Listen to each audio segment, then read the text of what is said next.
Huomenta ja rauhaa kaikille. Rauhaa.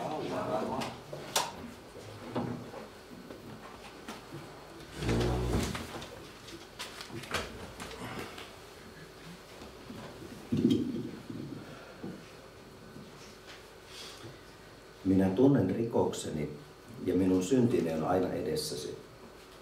Sinua ainoa vastaan olen syntiä tehnyt. Olen tehnyt sitä, mikä on pahaa sinun silmissäsi. Sinä osoittaudut vanhurskaaksi puheissasi ja puhtaaksi tuomitessasi.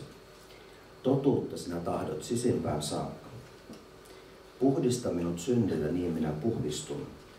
Pese minut, niin tulen lunta valkeammaksi. Peitä kasvosi näkemästä syntejäni ja pyyhi pois pahat tekoni. Jumala, luo minun puhdas sydän ja uudista vahvaksi henki minun sisimmässäni. Älä heitä minua pois kasvojesi edestä, äläkä ota minulta pois pyhää henkeäsi. Anna minulle jälleen pelastuksesi ilo. Daavid oli langennut syntiin Batseban kanssa, ja hän tapatti Batseban miehen peitelläkseen syntiä. Mutta nyt Daavid katui ja rukoili Jumalaa näillä sanoilla. Löydät tuon rukouksen psalmista 51. Sen ymmärrän, että Daavid katui syntejä. Mutta monta kertaa lukiessani en oikein ymmärtänyt yhtä kohtaa tästä. Puhdista minut synnistä Iisopilla. Miksi Daavid halusi tulla puhdistetuksi Iisopilla? Varsinaista Iisoppia ei ole oikein Suomesta helposti saatavilla, niin tämmöisen rekvisiitaksi otin, että vähän saa ajatusta siitä. Se voi auttaa vähän kuvittelemaan, mistä on kysymys. Iisoppi on todennäköisesti arabien eräänä meiramina tuntema kasvi, ja se kasvoi niin kuin esimerkiksi seinämuureilla. Ja sitä käytetään Zatar-nimisessä mausteseoksessa yhä tänä päivänä. Käytetään myös vatsakipuihin ja yskään. Mutta Iisopilla ei näytä olevan kummoisia puhdistavia vaikutuksia. Yritin ihan etsiä, että onko se nyt sitten niin puhdistava aine, mutta ei se ole. Joten minkä takia Daavid halusi puhdistua Iisopilla? No pohjustukseksi voi kertaa hieman taustaa ennen kuin jatkamme Iisopista. Ikään kuin muistuttaakseni siitä, minkä olette jo kuulleet. Vuosisatoja ennen tätä Israel eli Egyptissä orjuudessa. Ja Jumala halusi vapauttaa heidät, tehdä heistä kansan itselleen. Ja tuona aikana Mooses oli nöyrytetty mies, 80-vuotias karkuainen. 80-vuotias, joka könnysi pitkin vuoria appiukon lampaiden perässä. Arvostettu 80-vuotias ei kompuroisi vuorilla lampaiden perässä. Hän istuisi arvokkaasti paikoilla. Mutta Mooses oli nöyrytetty 80-vuotias, joka luuli elämänsä olevan ohitse. Mutta sitten Jumala teki hänestä profeetan. Ja Mooseksen kautta Jumala teki monia ihmeitä Egyptin johtajan Faaraon silmien edessä. Silti Faarao ei tahtonut päästä Israelia vapauteen, kuten ehkä muistamme. Ja tuli viimeisen merkin aika, viimeisen vitsauksen aika, jonka jälkeen Faarao tulisi päästämään Israelia. No tuo vitsaus olisi hyvin ankara. Tuhoja tulisi kulkemaan ovelta ovelle ja jokainen menettäisi esikoisensa. Palvelijoita ja karjaa myöten. En tiedä millainen se tuhoja olisi, mutta varmaan se olisi pelottava. Helposti voisi kuvitella vaikka punasilmäisen huppupäisen hahmon. Joka tapauksessa se olisi pelottavampi kuin mikään kauhuleffa pahis. Kun Mooses oli kertonut Faaraolle, mitä tapahtuisi, hän astui oman kansansa eteen. Ja hän kertoi, kuinka Herra tekisi eron Egyptin ja Israelin välillä. Tämä löytyy toisesta Mooseksen kirjasta ja luku 12 ja 21-27 ja kestä 21 eteenpäin. Mooses kertoi kansalle, kuinka välttyä vitsaukselta. Luetaan ihan tuo pätkä.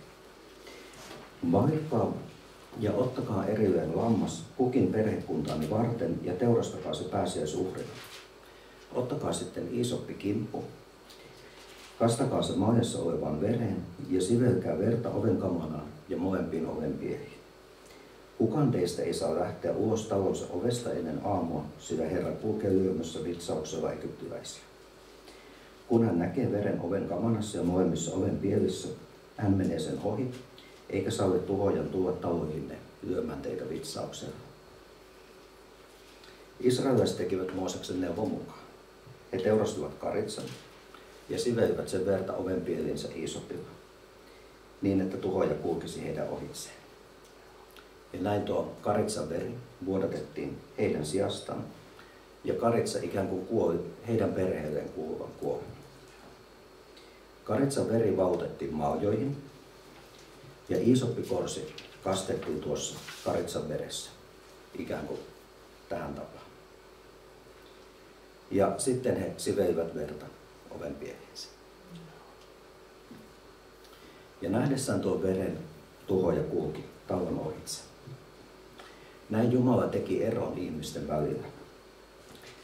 Karitsan uhriveri oli erona heidän välillään, jotka tuhoutuivat, ja heidän välillään, jotka pelastuivat. Tuhoaja ei oikeastaan katsonut talon sisällä oleviin ihmisiin, sillä eihän se edes nähnyt oven taakse.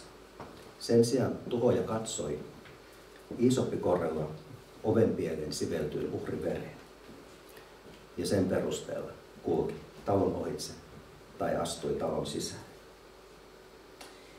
Tästä hieman myöhemmin, kun Israel pakeni Egyptistä, niin Mooses vihki kansan liittoon Jumalan kanssa. Löydät se hebrealaiskirjeestä 9. luvusta ja tuosta 19. jakeesta eteenpäin. Mooses otti sonnimuikoiden ja pukkien verta sekä vettä, helakanpunaista villaa ja iisoppikorren ja vihmoi sekä itse kirjan että koko kansan sanoen: tämä on sen liiton veri, jonka Jumala on teille säätänyt. Samoin hän vihmoi verellä myös ilmestysmaajan ja kaikki Jumalan palvelukseen kuuluvat esineet. Lain mukaan melkein kaikki puhdistetaan verellä, eikä anteeksiantoa ole ilman veren vuodatusta. Näin koko kansa vihittiin Jumalalle kuuluviksi veren kautta. Mooses kastoi iisoppikorren uhrivereen, ja niin hän vihmoi kansan sillä uhriverellä. Iisopilla vihmottu uhriveri pyhitti kansan Jumalalle kuuluvaksi. Ja taas tuo iisoppi. Mutta miksi ihmeessä iisoppi?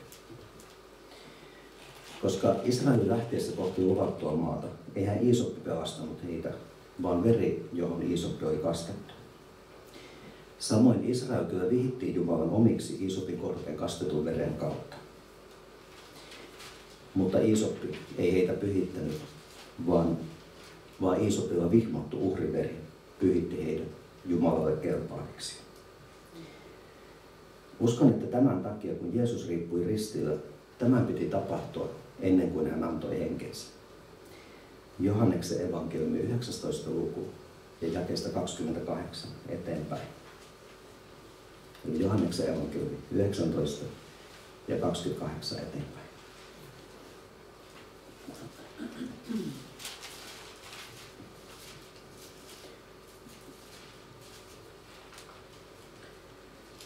Tämän jälkeen, kun Jeesus tiesi, että kaikki oli täydetty, hän sanoi, jotta Raamatun sana toteutuisi: minun on jano. Siellä oli astia täynnä hapan viiniä. Sotilaat kastoivat sienen hapan viiniin, panivat sen iisoppiruon päähän ja ojensivat hänen huulilleen. Kun Jeesus oli ottanut hapan viinin, hän sanoi: se on täytetty. Sitten hän kallisti päänsä ja antoi henkensä. Kun sotilaat tarjosivat Jeesukselle iisoppiruolle viiniä, iskujen haavoittamat Jeesuksen kasvot ja piikkikruunun piikkien läpäisemä otsa valuivat verta tuon iisoppiruon päälle. Iisoppikimppu tahriintui ristillä roikkuvan Jeesuksen verestä. Johannes Kastaja oli ennustanut Jeesuksesta: katso, Jumalan karitsa, joka ottaa pois maailman synnin. Sotilaat kastoivat näin iisopin Jumalan karitsan uhrivereen, kuten Mooses kastoi uhrivereen iisopin vihkiessään kansan Jumalalle kuuluviksi. Siksi Jeesus sanoi ennen ristiinnaulitsemistaan opetuslapsille: tämä malja on uusi liitto minun veressäni, joka vuodatetaan teidän edestänne. Anteeksi antoa ei ole ilman verenvuodatusta. Siksi Egyptistä lähtiessään israelilaiset kastoivat iisoppikorren karitsan uhrin vereen. Ja jokainen, joka otti tuon veren ja sivelli sen iisopin avulla oven pieliinsä, pelastui tuhojalta. Samalla tavoin nyt jokainen, joka ottaa Jeesuksen uhriveren ja sivelee sen uskon kautta oman sydämensä oven pieliin, pelastuu viimeisenä päivänä. Sillä Jeesus on Jumalan karitsa, joka ottaa pois maailman synnin. Vastaavalla tavalla Mooseksen iisoppikorralla pirskottava uhriveri pyhitti Israelin Jumalalle kuuluvaksi ja vihki heidät liittoon Jumalan kanssa. Näin myös Jeesuksen uhriveri pyhittää meidät Jumalalle kelpaaviksi ja vihkii meidät liittoon Jumalan kanssa, jos pirskotamme tämän veren oman sydämeen.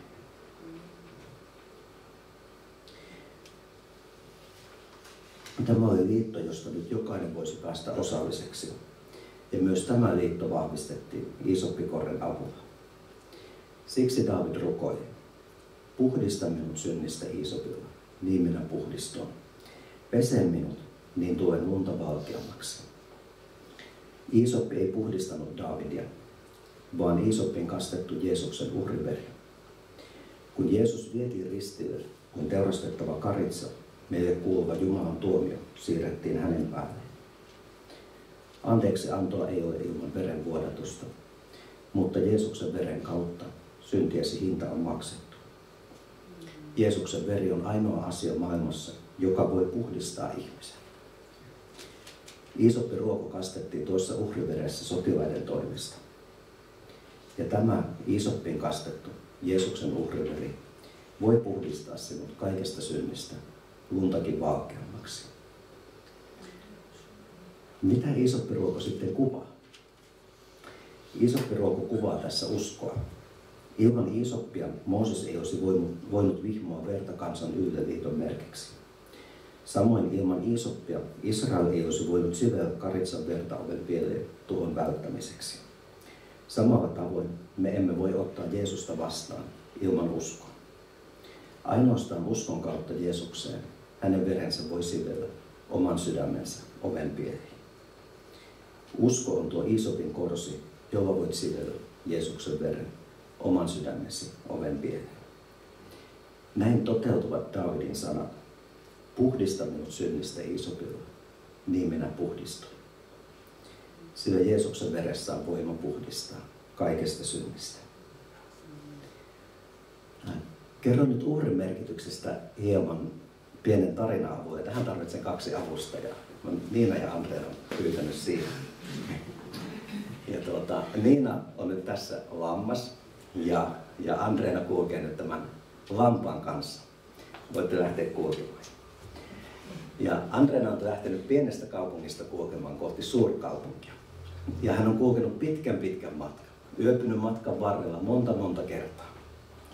Ja hän on kulkenut lampaan kanssa koko tuon matkan. Ja hänellä on erityisen tärkeä syy tähän, miksi hän on kulkenut sinne. Voitte kiertää vaikka toisenkin kierroksen. Vanhan testamentin laissa oli käsky syntiuhrista. Kun joku rikkoi Jumalaa vastaan, hänen piti teurastaa uhri, ja tällä tavoin rikkomuksen tekijän syyllisyys siirrettiin uhrin päälle. Rangaistus annettiin rikkomuksen tekijän sijaan tuolle uhrille. Näin anteeksi anto tuli uhrieläimen verenvuodatuksen kautta. Jokainen joutui uhraamaan, koska kukaan ei kyennyt olemaan täydellinen, vaikka olisi yrittänyt. Ja tämähän on ihan totta, koska Raamattu todistaa: kaikki ovat tehneet syntiä ja ovat Jumalan kirkkautta vailla. Ja myöskin Jaakobin kirja 2:10, se joka pitää koko lain, mutta rikkoo yhdessä kohdassa, on syyllinen kaikissa kohdin. Joskus kuulee tätä, että joku sanoo, että no minä olen aika hyvä ihminen, että mä en ole niin kuin Hitler ja mä en ole murhannut ketään.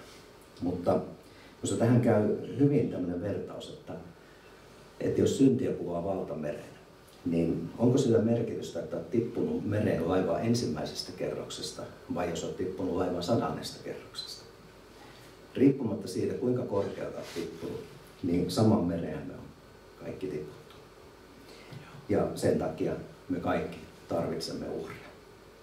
Uskon, että jos me ollaan rehellisiä itsellemme, niin jokainen joutuu toteamaan, että olen syyllinen Jumalan edessä. En ole pystynyt elämään täydellisesti. No uhrilaissa sanottiin kuitenkin myös näin. Jos kuka hyvänsä tuo uhrinan Herralle polttouhrin, sen on oltava virheetön uros, jotta saisitte osaksenne Herran suosion. Älkää uhratko mitään sellaista, missä on jotain vikaa, sillä sellaisesta ei tule osaksenne suosiota. Tämä on 3. Mooseksen kirjan 22. luvussa.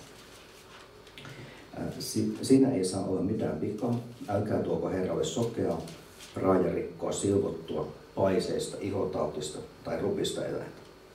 No emme mene nyt pitemmälle uhrilain kanssa, mutta tätä löytyy enemmänkin Mooseksen kirjan, 3. Mooseksen kirjasta.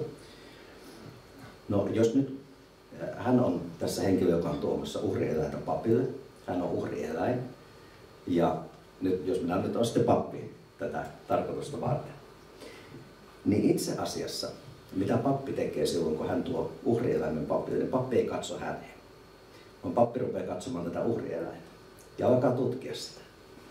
Löytyykö täältä? Täältä löytyy rupi. Nyt käännytetään pois, joudut tuomaan uuden uhrille. Pappi lähtee tutkimaan. Tämä on vähän vääntynyt niin, että menes pois, nyt joudut tuomaan uuden uhrille. Auko se suu? Täältä puuttuu hammas. Nyt joudut kääntymään pois ja tuomaan uuden uhrille. Pappi tarkastelee uhrieläintä ja vasta sitten, jos hän huomaa, että tämä uhrieläin on täydellinen, niin vasta silloin hän hyväksyy sen uhriksi.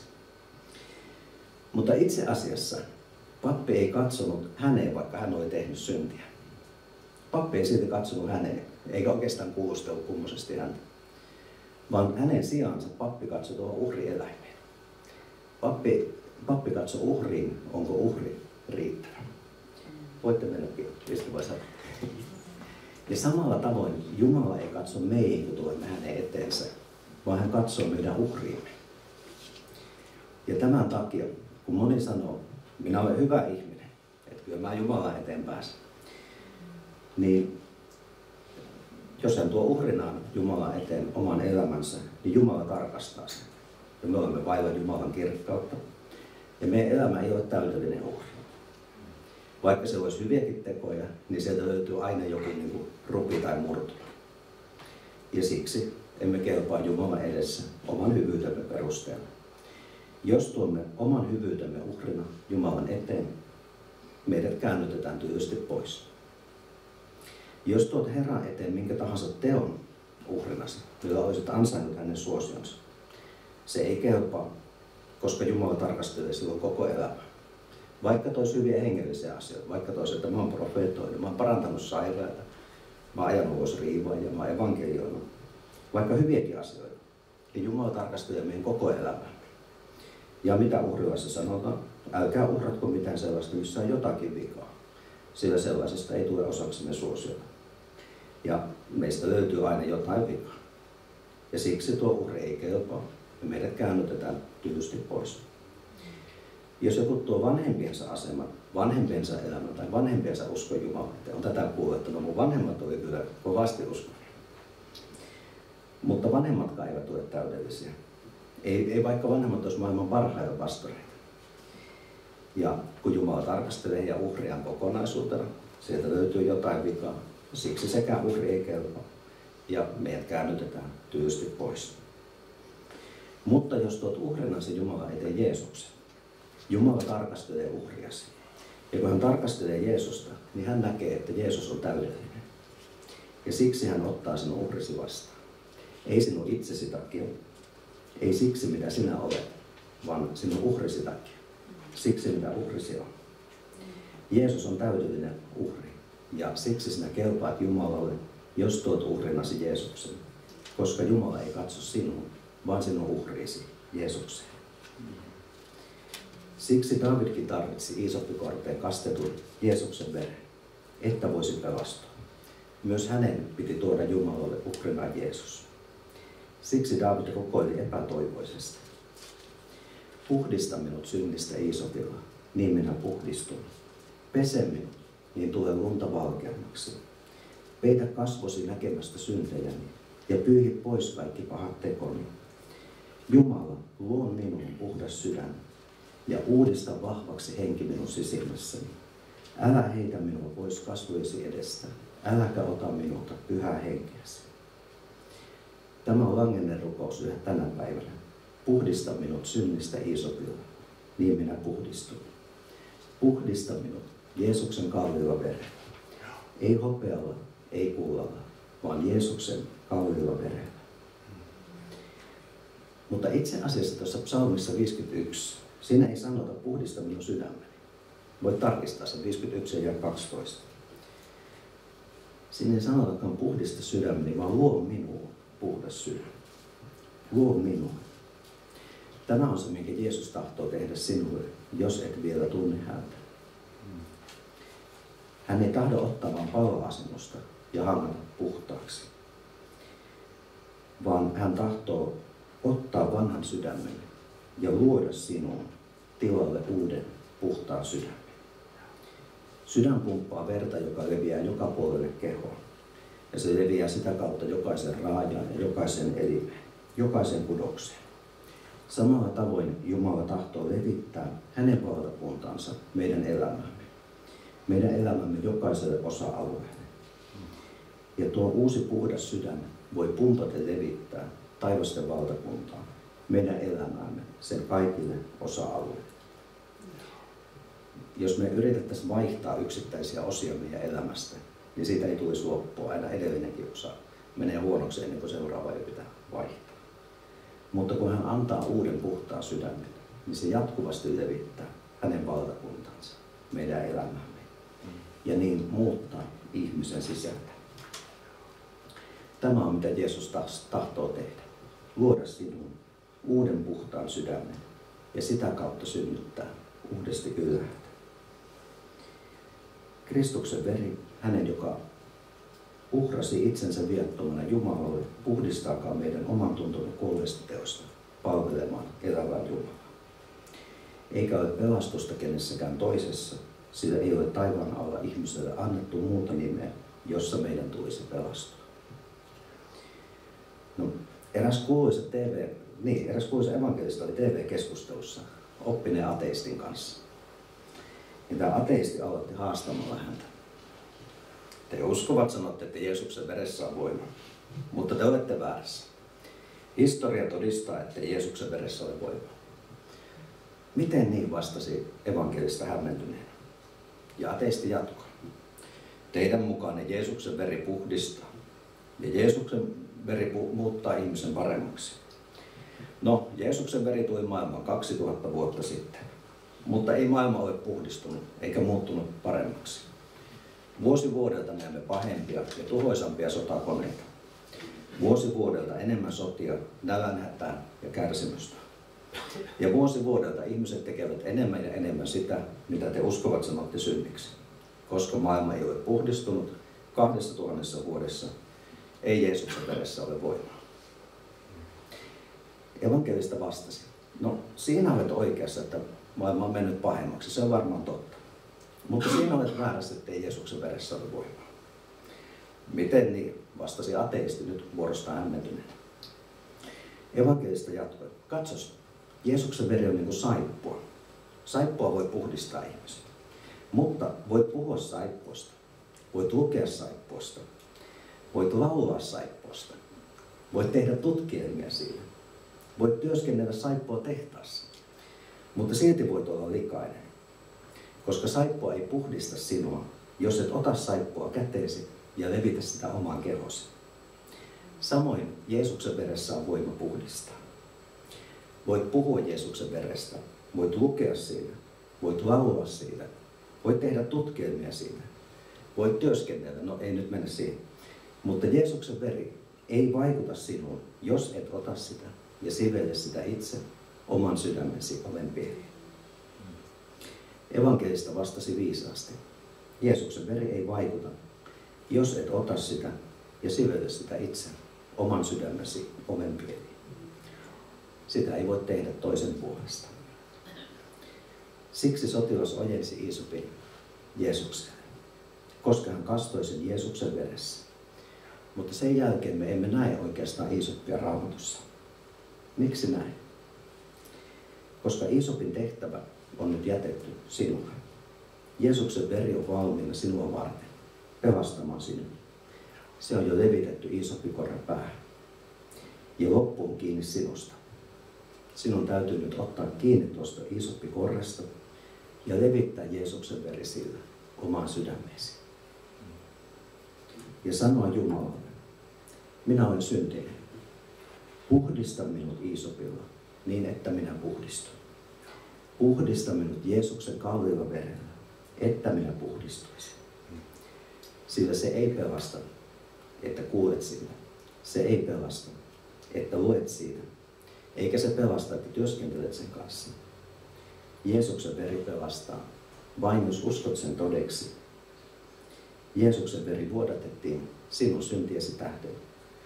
Ja sen voimasta pääset osalliseksi, jos otat Iisoppikorren ja levität Jeesuksen veren omaan sydämeesi antamalla elämäsi Jeesukselle. Jokaisella ihmisellä tässä maailmassa on Jeesuksen veri, ainakin jokaisella, joka on kuullut evankeliumia. Mutta kaikki eivät ole pelastuneet. Suurin osa ei ole pelastunut, koska he eivät ole ottaneet sitä henkilökohtaisesti vastaan. Koska he eivät ole ottaneet Jeesuksen verta Iisoppikorren päähän ja sivelle oman sydämensä oven viereen. Mutta mitä sitten uskon tulon jälkeen? Israel lähti Karitsaveden kautta Egyptistä kohti luvattua maata. Jos he olisivat jääneet paikoille, niin he eivät olisi koskaan vapautuneet orjuudesta. Egypti tarkoittaa syntiä, luvattomaa taivasta. Egyptissä he elivät vaaran orjuudessa, kuten me olemme eläneet sieluvihollisen orjuuttamina synnissä, poissa Jumalan tuntemisesta. Veren sively tarkoittaa uskoon tuloa ja Egyptistä lähtö, kääntymistä pois synnistä ja sieluvihollisen orjuudesta. Astumista itselleen kuuliaisuudesta Jeesukselle kuuliaisuuteen. Ja Egyptistä lähtöön liittyy vielä eräs salaisuus. Kun Jumalan kansa vapautui Egyptin orjuudesta, tapahtui vielä jotain, mihin ei aina kiinnitä niin paljon huomiota. Tämä on 2. Mooseksen kirja 12 ja 39.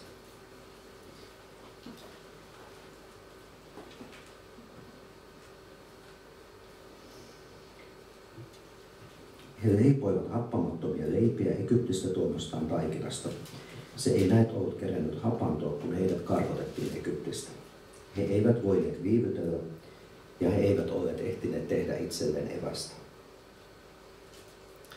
Jos olet miettinyt näitä asioita ja vaikka katselet tätä, niin ehkä tämä on sinun. Kun Israelin piti paeta Egyptistä, he leipoivat leipiä happamattomasta taikinasta. Mutta miksi se taikina oli happamaton? Se ei ollut ehtinyt hapantua, koska heillä oli niin kiire painaa Egyptistä.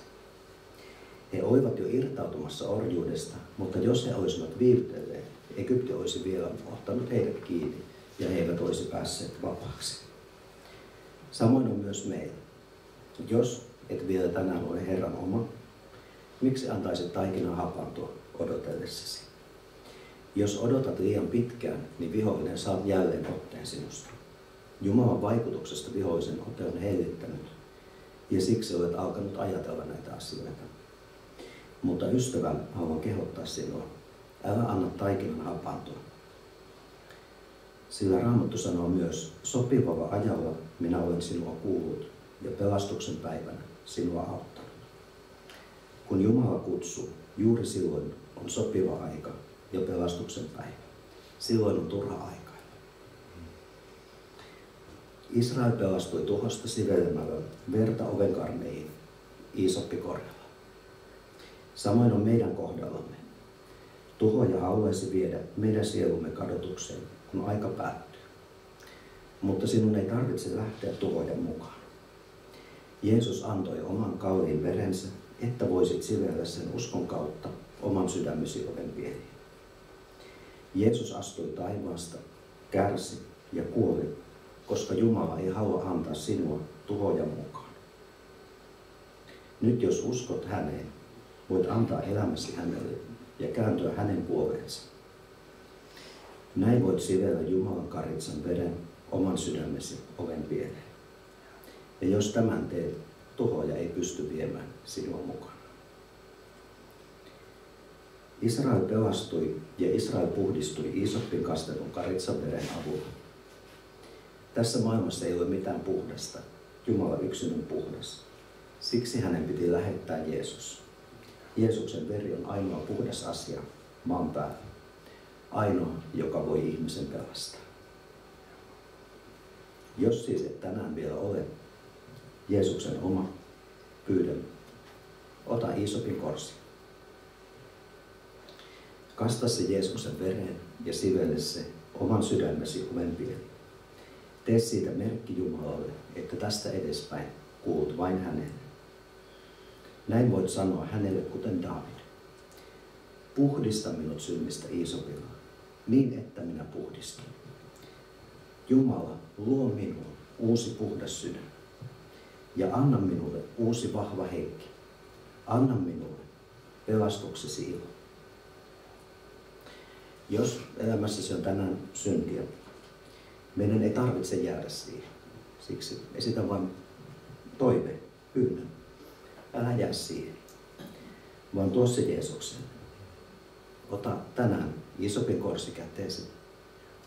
Kasta se Jeesuksen kallisarvoiseen vereen ja huuda hänen puoleensa. Puhdista minut synnistä Iisopilla, niin että minä puhdistun. Pese minut, niin tulen lunta valkeammaksi. Älä heitä minua pois kasvojesi edestä, äläkä ota minulta pois pyhää henkeäsi.